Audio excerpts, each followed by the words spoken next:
నమస్తే. Welcome to Telugu రాజ్యం. నేను మీ వెంకట గన్నవరపు. ప్రస్తుతం మనకి లైవ్‌లో అందుబాటులో ఉన్నారు. జనసేనకి సంబంధించి సీనియర్ నాయకురాలు చింతల లక్ష్మి గారు.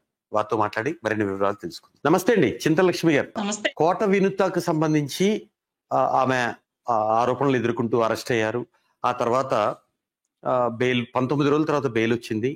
కండిషన్ బెయిల్‌తో ఉన్నారు ఆమె. తర్వాత ఇప్పుడు ఎవరి మీదైతే హత్య చేశారనే ఆరోపణలు వచ్చాయో ఆ మృతుడు తాలూకా అతను బతుకున్నప్పుడు ఒక వీడియో బయట హల్చల్ చేస్తోంది. ఓవరాల్ ఎపిసోడ్ మీద మీరు ఏం చెప్తారు? వినుత కోట మా జనసేన పార్టీలో వీర మహిళగా గతంలో పనిచేస్తున్నారు. అదేవిధంగా శ్రీకాళహస్తి ఇన్ఛార్జ్ గా కూడా చేస్తున్నారండి. పార్టీ దాని మీద ఒక విధి విధానాల మీద ఒక స్టాండ్ తీసుకుని ఉంది. విషయం కోర్టులో ఉంది కాబట్టి నేను దాన్ని ప్రొలాంగ్ చేసి అయితే మాట్లాడను.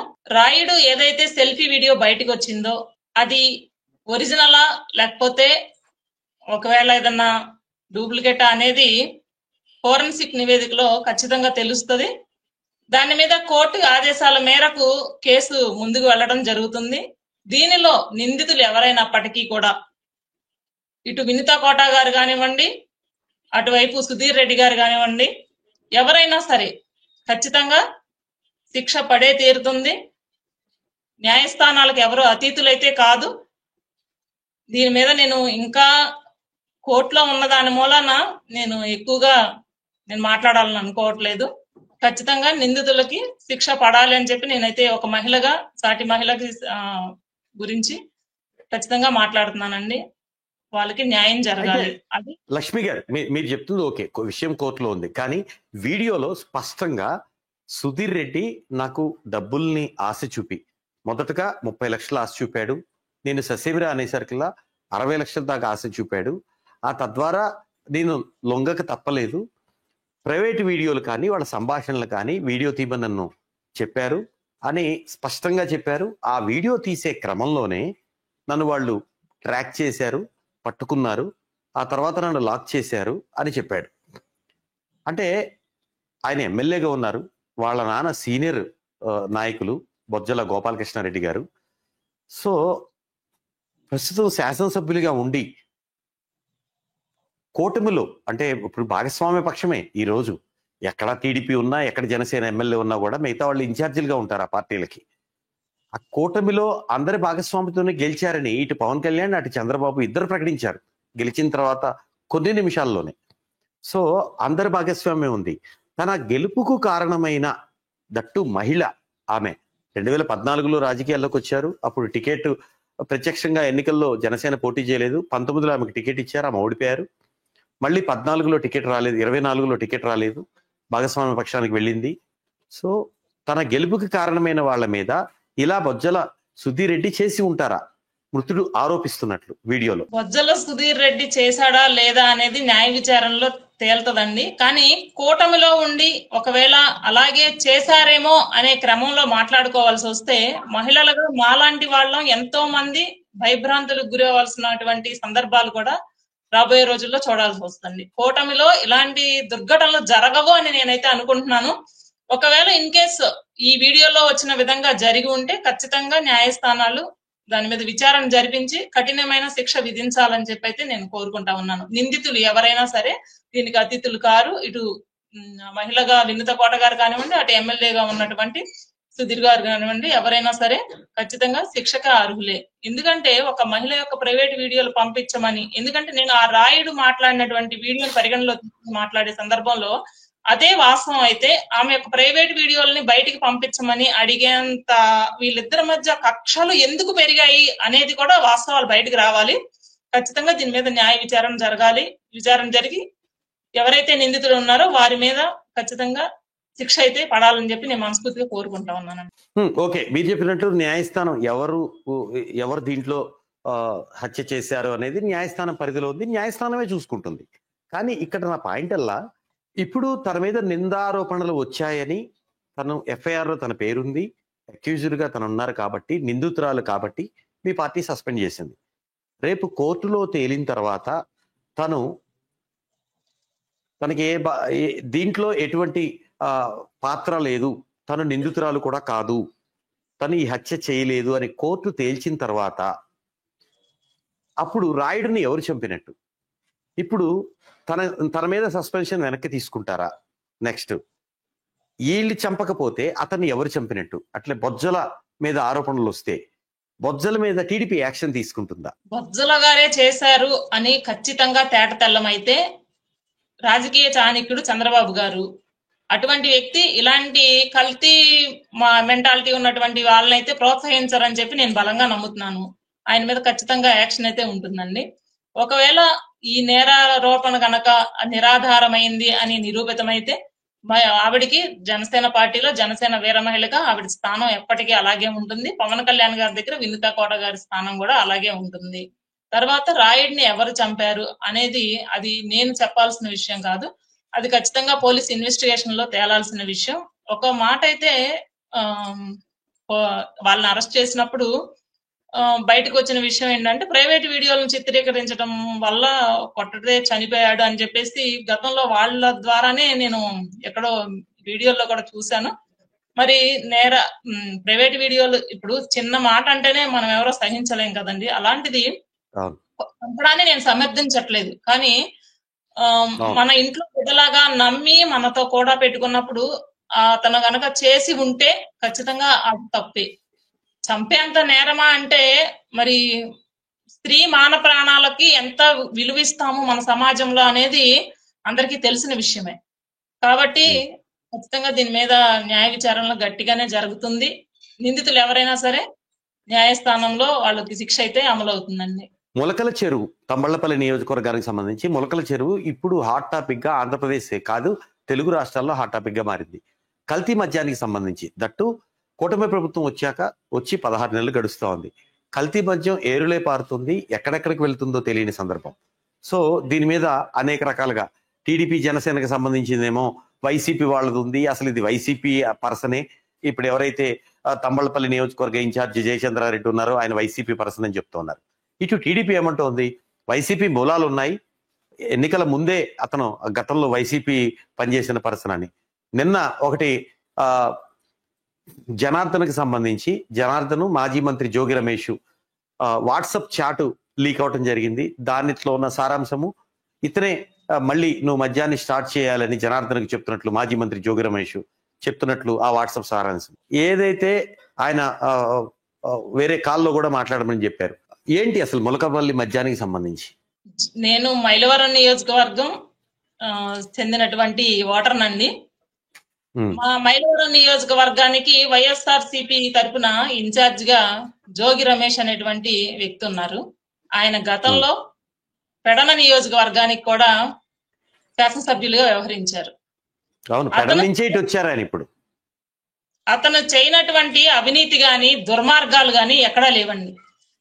ఉద్దేశపూర్వకంగానే ఈ అద్దేపల్లి జనార్దన్ అనేటువంటి వ్యక్తిని టీడీపీలోకి పంపించి బురద వేయాలి, కూటమి ఎలా అయితే పరిపాలిస్తుందో మనం చూద్దాం అని చెప్పి అధికార పార్టీకి ఛాలెంజ్ విసురుతూ వీళ్ళు చేసినటువంటి దురాఘాతం క్షమించరాందండి. గత 5 సంవత్సరాల నుండి కూడా ఆయన చెప్పిన ప్రకారం గత ప్రభుత్వంలో కూడా చేశాము అన్నారు, కానీ అంతకుముందు కూడా వీళ్ళు చేసి ఉండొచ్చండి.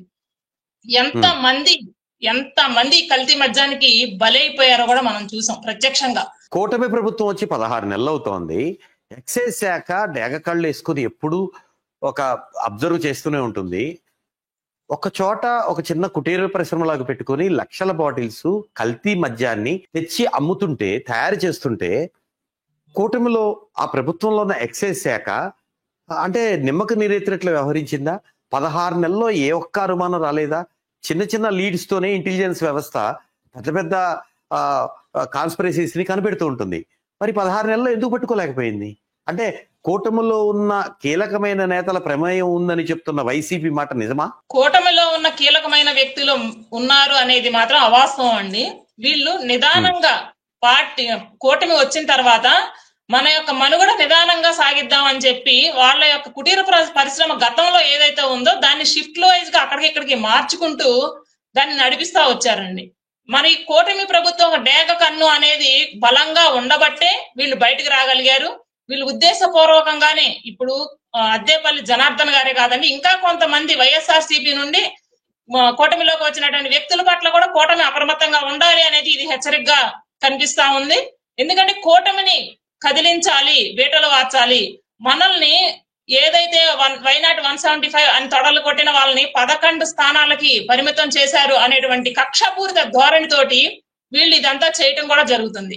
దీనికి సూత్రధారి పాత్రధారి పూర్తిగా కూడా జోగి రమేష్ అండ్ జగన్మోహన్ రెడ్డి గారండి. వీళ్ళు ఆంధ్ర నుండి ఆఫ్రికా వరకు కూడా ఈ కల్తీ మద్యాన్ని సరఫరా చేసి ఎంతో మంది ప్రజల మాన ప్రాణాలను హరించారు. ఇటు ఎంత మంది ఆడబిడ్డ సిగ్గు లేకోకుండా రాష్ట్ర వ్యాప్తంగా ర్యాలీలు నిర్వహిస్తా ఉన్నారు. రోజా గారు మాట్లాడుతూ తాలిబొట్లు తెంపేస్తారా, 5 తెంపేస్తారు. అసలు ఆమెకి సిగ్గుందండి? చేసింది వీళ్లే. చేసి ప్రత్యేకంగా మళ్ళీ ఒక ర్యాలీ, మద్యానికి సంబంధించి ర్యాలీ, సిగ్గులేని చర్యలను చేపడతా ఏదో రకంగా కూటమి మీద బురదేద్దామని చెప్పే ఆలోచనతోటి వీళ్ళు చేస్తున్న దురాఘాతాలు అంతా ఇంత కాదు. రాష్ట్రంలో పెడన ఎమ్మెల్యేగా ఉన్నప్పుడు మడ అడవుల్ని ఏ రకంగా తినేశాడు జోగి రమేష్ అనేది ప్రత్యక్షంగా తెలుసు. ఎంత మాఫియా నడిపాడు, ఎంత ఇసుక తినేశాడు ప్రతి ఒక్కరికి ప్రత్యక్షంగా తెలుసండి. ప్రశ్నించినటువంటి మా జన సైనికుల్ని అంబేద్కర్, బిఆర్ అంబేద్కర్ గారి స్టాట్యూ సాక్షిగా అక్కడ రక్తాలు ఓడేటట్టు కొట్టి వాళ్ళని ఏ రకంగా చిత్రహింసలకు గురి చేశాడో కూడా రాష్ట్ర వ్యాప్తంగా హాట్ టాపిక్ గా మారినటువంటి సందర్భాలన్నీ కూడా ప్రతి ఒక్కరికి తెలిసిన విషయమే. ఇట్లాంటి జోగి రమేష్ లాంటి వ్యక్తుల్ని ఖచ్చితంగా క్షమించరాని నేరాలు చేసినటువంటి వీళ్ళని, ఎంత మంది మాన ప్రాణాలు హరించినటువంటి వీళ్ళని క్షమించకూడదండి.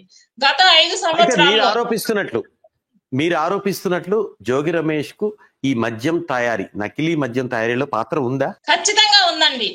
చంద్రబాబు నాయుడు గారికి సవాల్ చేస్తున్నాడు, తిరుపతికి వెళ్దాంరా, ప్రమాణం చేద్దాంరా అని. బోడి ప్రమాణాలు మీలాంటి విలువలు లేని వ్యక్తులు చాలా మంది చేస్తారు. జోగి రమేష్ లాంటి వాళ్ళు ప్రమాణానికి కనీస పరిగణ లేనటువంటి వాళ్ళు ఖచ్చితంగా చేస్తారండి. ఇట్లాంటి వాళ్ళని పెట్టుకొని జగన్మోహన్ రెడ్డి పనికిమాల రాజకీయాలు అసలు మాట్లాడకూడదు అనమాట. అలాంటి పదాలు సరిపోనటువంటి రాజకీయాలను చేసినటువంటి జగన్మోహన్ రెడ్డి గారు ఇప్పుడు జోగి రమేష్ గారు దాన్ని ఎన్ని కోట్లయితే ఈ కల్తీ మద్యం ద్వారా గత 5 ఏళ్ల నుండి ఇప్పటి వరకు కూడా ఎన్ని కోట్లు తిన్నారో అవి మొత్తం కూడా ఖచ్చితంగా సిబిఐ ఎంక్వైరీ వేసి దీని మీద విచారణ జరిపించి దోషులందరినీ కఠినంగా శిక్షించాలి. ఎన్ని కోట్లు తిన్నారో ప్రజాధనాన్ని అది మొత్తం కూడా కక్కించి ప్రజలకు అప్పచెప్పాలని చెప్పి నేను జనసేన వీర మహిళగా నేను డిమాండ్ చేస్తా ఉన్నానండి. ఇలాంటి మీరు ఇప్పుడు సిబిఐ అంటున్నారు. మిథున్ రెడ్డి మీకంటే ముందే అమిత్ షాకు లెటర్ రాశారు. కల్తీ మద్యం కేసుకు సంబంధించి 1000 కోట్ల కుంభకోణం జరిగింది, ప్రభుత్వ పెద్దలు దీంట్లో ఉన్నారు, ఖచ్చితంగా సిబిఐ ఎంక్వైరీ జరగాలని భారతదేశ హోంశాఖ మంత్రి అమిత్ షాకు లెటర్ రాశారు.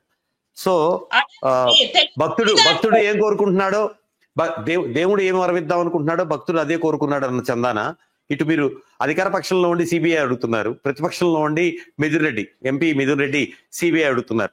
మరి ముఖ్యమంత్రి ఆదేశిస్తే గాని, అంటే ఒక రాష్ట్ర ప్రభుత్వం ఆదేశిస్తే గాని, పిలిస్తే గాని, లేదా కోర్టు ఆదేశిస్తే గాని సిబిఐ రాని పరిస్థితి ఉంది.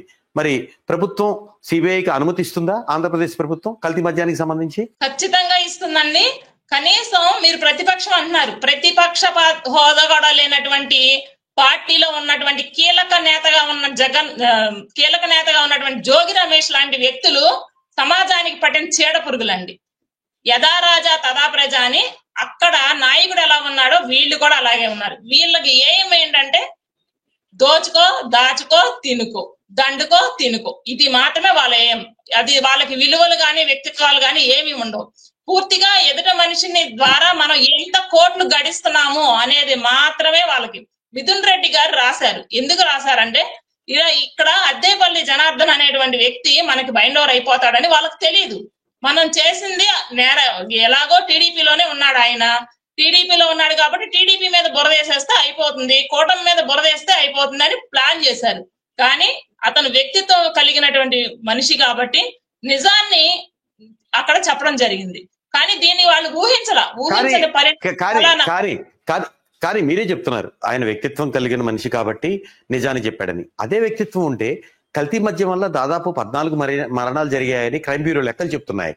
అంత వ్యక్తిత్వం ఉంటే ఈ మరణాలకు కారణం అద్దేపల్లి జనార్దన్ కాదా?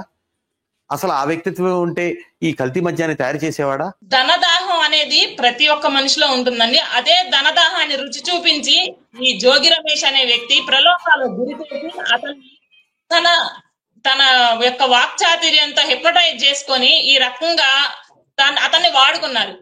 పైకి కనిపించేది అద్దేపల్లి జనార్దన్, కానీ అతను నామ మాత్రమే. పూర్తిగా ఉన్నది Jogi Ramesh and co batch. Hello, Telugu Rajyam channel చూస్తున్నారా?